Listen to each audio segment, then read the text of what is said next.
유세윤. 대한민국의 코미디언. 1980년 9월 12일 서울특별시 도봉구 상계동에서 아버지 유영호와 어머니 여운자 사이에서 자식으로 태어났다. 자식으로 자라 귀여움을 많이 받았을 거라고 생각하지만 초등학생쯤 부모님이 이혼하면서 줄곧 어머니 슬하에서 자랐다. 그래서인지 집에 홀로 있는 시간이 많았는데 집에 혼자서 비디오 영상을 찍어서 친구들한테 보여주는 것이 취미였다고 하며 학창시절 영화감독이 꿈이었다고 한다. 개그맨으로서 데뷔작은 옹달샘 멤버 셋이 같이 한 내비게이션. 반쯤 흑역사 취급이지만 가끔 예능에서 시키기도 한다. 그러나 그 바로 다음 작이 봉숭아, 학당의 복학생. 시작부터 상당한 반향을 이끌어냈으며 그것 외에도 강유미와 함께한 사랑의 카운슬러, 장난하냐, 착한 녀석들의 설인범, 착한 사람만 보여요, 닥터 피쉬, 할매가 뿔났다의 손자 역 외 기타 등등 유세윤이 메인인 코너 치고 망한 코너 보기 어려울 만큼 개콘에선 압도적인 존재감을 뽐냈다. 거기다 매번 컨셉이 바뀌는 코너를 하는데도 그 다양한 대역들을 무척이나 잘 살린다. 그것도 엄청 뻔뻔하게. 얼굴, 개그도 수준급. 일명 뼈속까지 개그맨이라는 뜻인 뼈그맨으로 불린다. 하지만 그 별명이 주는 부담 때문에 본인은 뼈그맨이란 말을 싫어한다. 연예계 유명한 절친이자 동기 장동민과 유상무와 옹달샘이라는 팀을 이루고 있으며 예능에서도 같이 나올 때가 많다. 코미디 링리그에서도 옹달샘 팀 그대로 참가했으며 유세윤의 동물 연기가 압권으로 시즌 1을 1등으로 끝마쳤다. 방송에서도 여러 번 밝혔지만 개콘에 있었던 당시의 유세윤은 개그계 특유의 똥군기 문화와 말도 안 되는 위계질서를 별로 좋아하지 않았다. 후배에게도 선배에게도 별로 관심이 없었다고 했고 부당하게 후배들을 괜시리 괴롭히는 나쁜 짓도 절대로 하지 않았다고 한다. 그래도 고참들이자 똥군기를 없애기 위해 노력들을 많이 한 올바른 선배들인 김대희와 김준호에게 많은 사랑을 받아서 별다른 탈은 없었다. 김대희와 김준호는 유세윤의 기막힌 순발력과 센스를 좋아하는 것을 넘어서 부러워하기까지 했다. 그래서 유세윤은 이 둘마저도 없었으면 개콘을 훨씬 더 빨리 떠났을지도 모른다고 이야기를 했었다. 첫 예능 데뷔작은 MBC의 무릎팍도사. 여기에서는 건방진 도사라는 기믹을 맡았다.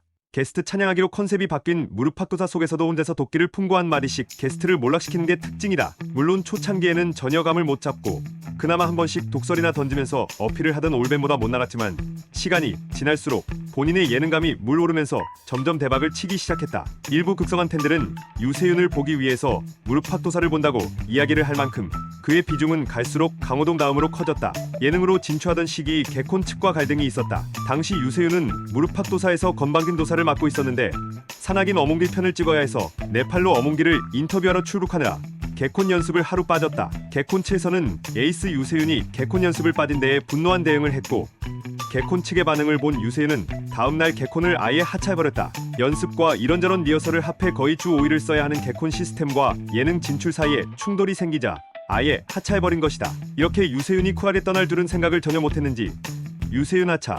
당시 개콘 측에선 상당히 유치하면서도 원색적인 분노를 했었다. 아마도 고향을 떠나 다른 데서 잘 나간다는 점에서도 괘씸죄를 받았던 듯 싶다. 다행히 이후에 갈등이 봉합되면서 다시 개콘으로 컴백했고 본격적으로 예능에 전념하기 시작한 2009년 말까지 개콘의 주역으로 활동하였다. 이후 상상플러스에서 자사 선배 코미디언 정영돈의 뒤를 이어서 MC를 맡았으나 사인의 법칙에 제대로 걸리는 자리에다 기존 휘탁신의 터스에 못 이겨서 병풍 취급을 받았다. 그러나 케이블에서 개콘 멤버들과 함께 기막힌 외출에 출연하여 막장성으로 많은 사람들을 열광시켰다. 무릎팍도사가 강호동의 잠정 은퇴로 잠시 폐지되자 라디오스타의 막내 MC로 들어왔고 김국진, 규현과 함께 활약하였다. 원래는 강호동 복귀 전까지 임시직이나 다름없었는데 공교롭게도 2012년 봄 김구라가 본인 관련 안 좋은 일로 브라운관에서 잠시 떠나는 바람에 라디오 스타 측이 당분간 유세윤을 붙잡아야 하는 상황이 되면서 무릎팍 복귀 후에도 라디오 스타에 동시에 계속 출연했다. 엠넷의 비틀즈 코드 시즌 1에서는 윤종신과 함께 MC를 맡아 특유의 뻔뻔함으로 프로그램의 아이덴티티와 컨셉을 공고히 하고 컬트적 인기를 끌며 기반을 닦는 데에 일조했다. 이후 케이블 예능 중 가장 핫하다는 마녀사냥에 고정으로 출연했다. 샘 해밍턴의 대타 게스트로 몇 번 나왔는데 입담과 연기력을 인정받아 고정 MC가 되었고 마지막 회까지 함께했다. 외제 병풍 같았던 샘 해밍턴보다 낫다는 의견이 많았다. 2014년 7월 7일부터 비정상회담의 MC 3인방 중 한 명인 사무총장으로서 프로그램이 종영된 날까지 진행을 맡았다. 더불어서 2015년부터 시작한 음악쇼 프로그램 너의 목소리가 보여의 진행도 매 시즌마다 꼬박꼬박 맡고 있다. 리얼 버라이어티 프로그램 쪽에서 무릎팍도사 외에는 딱히 대박을 터뜨린 건 없지만 그래도 전반적으로 꾸준히 중박 이상은 치며 상승세를 타고 있다. 버라이어티 프로그램에서 잘 녹아드는 개그맨은 많지만 그와 유사한 시기 개콘에서 나와 버라이어티에 정착한 개그맨이 얼마 없기 때문에 그의 능력을 짐작할 수 있다. 예능 초기에는 이경규와 중기에는 강호동과 SNL 코리아 활동 시기에는 신동엽과 주로 호흡을 맞췄다. 본인과 친구의 말에 따르면 언제든 자연스럽게 예능 멘트와 행동이 터져나올 수 있도록 평상시에도 건방진 놈 기믹을 생활화하고 다닌다고 한다. 사인해달라고 하면 꺼지라고 하거나 밥 먹고 있을 때 누가 악수하자고 하니까 발을 내미는 등 보통은 터지는데 화내는 사람도 종종 있어 다른 사람과 싸움이 붙은 적도 많다고 한다. 건방짐은 단순한 컨셉질이라기보단 유세윤이 선택한 일종의 가면이다. 유세윤은 마음에 없는 소리를 잘하지 못한다. 그가 예능계에서 보조로 남을 수밖에 없는 가장 큰 이유. 예능 프로그램에서 진행을 맡으려면 비위가 강해야 되는데 유세윤은 가식적인 리액션을 굉장히 싫어하며 하지도 않는다. 심지어 본인은 남들에게 잘 웃어주지도 않는다. 실제로 다른 이들의 개그에 그리 큰 웃음을 느끼지 못한다고. 유세윤은 강호동을 일컬어 정말 안 웃긴데도 죽을 것 같이 웃는다면서 괜히 1인자가 아니라고 찬양했다. 대신 상대방의 감정을 잘 읽고 머리 회전이 빠르다. 그래서 여럿이 진행하는 분위기 속에서 그 리듬을 읽고 꿰뚫어보는 경향이 있다. 다만 이 능력을 진행하는데 쓰지 않고 적절한 타이밍에 상대방을 무너뜨리고 꽁트를 넣는데 사용한다. 제법 개념도 갖춘 개그맨으로 비정상회담에서는 성시경의 부조리한 현실이 소재를 주니 코미디언에게는 한편으로 좋을 수 있겠다라고 말하자 유세윤은 이 이사가 환자를 발했습니까? 라는 명언을 장렬해 주었다. 순발력이 좋고 말도 잘하지만 꽁트 연기를 기가 막히게 해낸다. 그가 주는 웃음의 대부분은 거의 경지에 도달한 순간적인 연기에서 나온다 해도 과언이 아니다. 개그 연기뿐 아니라 일반 연기도 잘해낸다. 원래 꿈도 코미디언이 아니라 배우였다고 한다. 대학 시절 연기에 관심이 굉장히 많았고 연극에 오를 때마다 굉장한 연기력을 선보였다고 한다. 학교에서 웃기기로는 1등이 아니었는데 연기로는 1등이었다고 한다. 월세 유세윤과 UV로 꽤 오랜 기간 활동하고 있다. 2018년 최근에는 한국 플레이보이 매거진에서 프로젝트 그룹 UV에 대해 나름 심도 있는 철학을 얘기한 바 있다. 뮤지의 음악을 꽤 오래전부터 애정해왔다. 2010년 뮤지와 함께 UV라는 The Lonely Island 스타일의 코미디 음악 프로젝트를 결성하여 음반을 냈다. 페이크 다큐멘터리 UV 신드롬에서 밝힌 바에 따르면 서태지와 아이들 시절에는 서태지 옆에 있던 아이들로 활동했다고 한다. 이후 빛을 보기 위해 서태지와 아이들을 박차고 나가 H.O.T에 들어가고 음악 파트너 뮤지는 잭스키스에 가입한다. 허나 여기서도 어쩔 수 없는 사정으로 그만두게 된다. 문희준의 발언에 따르면 똥 칼라 파워를 개인기로 보여 잘렸다고 한다. 이후 유세윤이 복학생 캐릭터의 유행어로 이 개인기를 흥하게 사용한 것을 보아 역시 시대를 앞서갔다 할 수 있다. 이후 EPM, 소녀시대 등 아이돌 그룹을 전전하다 SS501에서 파트너인 뮤지와 다시 만나게 된다. 하지만 멤버가 500인명인 거대 조직 SS501에서 그들은 빛을 보기 힘들었고 결국 독립을 감행 전설의 그룹 UV를 결성하게 되었다. 90년대 스타일 대중가요를 완벽하게 재해석했다는 평가와 함께 왕성한 음악 활동을 하고 있는 실력파 뮤지션이기도 하다. 연예인들의 보컬 트레이닝을 도맡아 하는 것으로도 유명하다. 구준엽이 직접 인터뷰하기도 했었다. 트레이닝할 때는 굉장히 깐깐하다라는 설정이 UV 신드롬이라는 가짜 다큐에서 방영되었다. 생각보다 노래들의 퀄리티가 좋다. 음악의 중심축은 뮤지가 담당하고 각종 퍼포먼스 아이디어는 유세윤이 낸다. 음악적으로도 균형이 맞는 것 같다. 음악적으로도 성공한 몇 안 되는 개가수. 위치도 특이해서 방송과 인디를 넘나든다. 가끔씩 비공식적으로 스타렉스 하나 타고는 전국을 돌며 길거리 공연을 하기도 한다. 서울예대에 들어가 깜짝 길거리 공연을 한 적도 있다. 2015년 들어서 월세 유세윤이라는 이름으로 매달마다 한 개의 싱글을 내고 있다. 모티브는 윤종신이 매달 내고 있는 월간 윤종신으로 보인다. 월세 유세윤은 토이, 월간 윤종신처럼 프로젝트 앨범을 표방하고 있어서 유세윤이 직접 노래를 부르기도 하지만 주로 작사가로 참여하고 있고 다른 아티스트들이 피처링으로 참여하여 공동 작업을 하고 있다. 대중적으로 많이 알려져 있지는 않지만 UV 활동을 시작하는 2010년부터 차근차근 작사가로 활동해왔고 코미디언 특유의 센스도 있으니 매달 음반을 내는 것이 가능하리라 보인다. 2015년 2월 9일에 발표한 월세 유세윤 두 번째 이야기의 수록곡인 니네 집에서는 유세윤이 1월에 내 친구의 집은 어디인가 촬영차 중국에 방문했는데 그곳에서의 느낌이 좋아서 쓴 곡이라고 한다. 그래서인지 내 친구의 집은 어디인가의 타이틀곡으로 쓰여서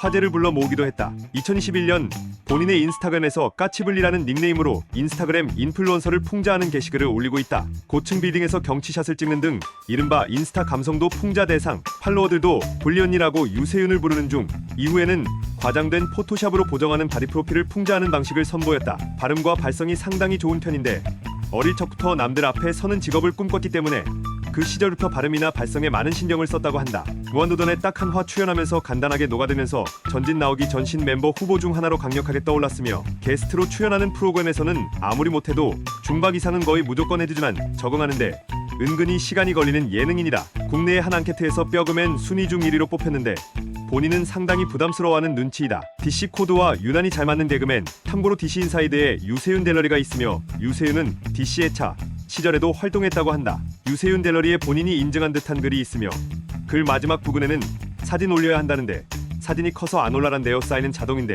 DC 병신 같은 사이트라 올려. 역시 유세윤이란 평가를 받았다. 유명 잡지 GQ 화보 촬영까지 했다. 럭셔리한 그의 모습을 기대해봐도 좋다는 개뿔. 그가 왜 뼈그맨으로 불리는지 알 수 있다. 4살 연상의 아내와 2009년 5월 17일 결혼했다. 클럽에서 만나서 7년 연애 후 결혼했다고 한다. 프로포즈는 술 마시고 꽐라돼서 필름이 끊겼다가 정신을 차려보니 서로 나체로 함께 있었고 상황을 짐작한 그는 벗은 몸 그대로 무릎을 꿇고 프로포즈를 했다고 한다. 시혼집이 전세로 90평이라고 해서 세간의 화제가 되었는데 실제로 유세윤은 TV 출연 이외의 행사, 쇼핑몰 운영, UV 활동 등으로 돈을 많이 번다고 한다. 4살 연상 여친인데 그냥 4살 여친으로 오타를 내 오버한 기사도 있었다. UV 활동으로는 뮤직비디오 촬영에 든 돈의 100배를 벌어들였다고 한다. 유상무 말로는 돈을 써도 늘어난다고. 또한 장동민에게 빌려준 돈이 1.4억 가량 된다고 하는 데다 딱히 받을 생각으로 빌려준 게 아니라고 말해서 대인배로 불리기도 했다. 라스에서 앞으로 더 이상 빌리지 않기로 약속하라는 말을 한 걸로 봐선 이젠 지친 듯하다. 그리고 장동민이 더 지니어스에서 우승하자 형 축하해. 상금 6천 내 돈 1억 4천 전화 돈 받아. 란 드립을 쳤다. 경기도 고양시 덕양구 화정동의 달빛마을, 은빛마을, 별빛마을, 옥빛마을, 그리고 행신동의 햇빛마을 등의 아파트 단지가 있는데 중학생 시절 일산 신도시에 살던 유세윤이 지은 이름이다. 아파트 마을 이름을 공모하며 상금을 내걸었는데 어머니와 함께 보냈지만 어머니는 떨어지고 본인이 붙었다고 한다. 실제로 저들 아파트 단지 내에 들어가서 뜰을 지나가다 보면 백신중학교 2학년 2반 유세윤 군이 지은 이름이라는 돌을 발견할 수 있다. 그리고 훗날 유세윤은 연예인이 되고 난 뒤 방송에 출연해서 여기 내가 지은 이름이에요 라고 자랑을 하기도 했다. 강원도 철원 육군 JD가 배단에서 현역병으로 군복무를 마쳤다. 데뷔 전인 20세에 입대했기에 연예인 중에는 상당히 일찍 다녀온 케이스이고 자신의 친구 중에서도 가장 먼저 입대했다 할 정도로 일반인 기준으로도 빨리 입대했다. 유상무의 말에 따르면 군 시절에 마침 해군으로 복무하던 유상무와 면회 외박을 하기 위해서 휴가를 써서 진해까지 찾아온 적이 있다고 한다. 심지어 군인 아닌 척을 하려고 머리를 노랗게 염색까지 했었다. 고등학교 시절 절친한 동성 친구에게 고백을 받고 한 대야를 토했다는 말을 개그 소재로 쓴 적이 있다. 옹꾸라 12화에서 밝혀진 바에 따르면 본인은 동성애를 인정하고 있지만 군대에서 동성애자인 간부에게 성추행을 당한 경험이 있어서 트라우마가 됐다고 한다. 버거킹에서 광고 모델로도 활동 중인데 모르는 사람은 몰라도 아는 사람은 뿜을 만한 표정으로 광고를 찍었다. 서프라이즈 진실 혹은 거짓 사연에 제보자로 출연했다. 어릴 적부터 일본군 장교 귀신을 목격했는데 그 자리들을 팔 때마다 놀라운 것들이 발견되었다고 한다. JD가 벼단 예하 628포병대대에서 자주포 조종수로 군복무를 마쳤다. 착한 녀석들은 성공이라고 하기엔 애매한 코너였지만 다른 코너 중에 난입한다든지 투명인간 취급당하는 것을 표현하려고 출연진 없이 출연진 이름표만 띄워놓는다든지 등등 신선한 시호가 재평가 받았다. 장동민이 1살 형인데 재수에서 대학 동기이자 KBS 공채 동기가 되었다. 참고로 유세윤이 코미디계를 영원히 떠난 원인에는 양원경도 관련되어 있다. 유세윤의 예능 스타일이 신동엽과 가장 잘 맞는다는 의견이 많았다. 그래서인지 아이폰 6과 아이폰 6 플러스 광고의 내레이션을 두 사람이 같이 맡았다. 2007년 개봉 예정이었던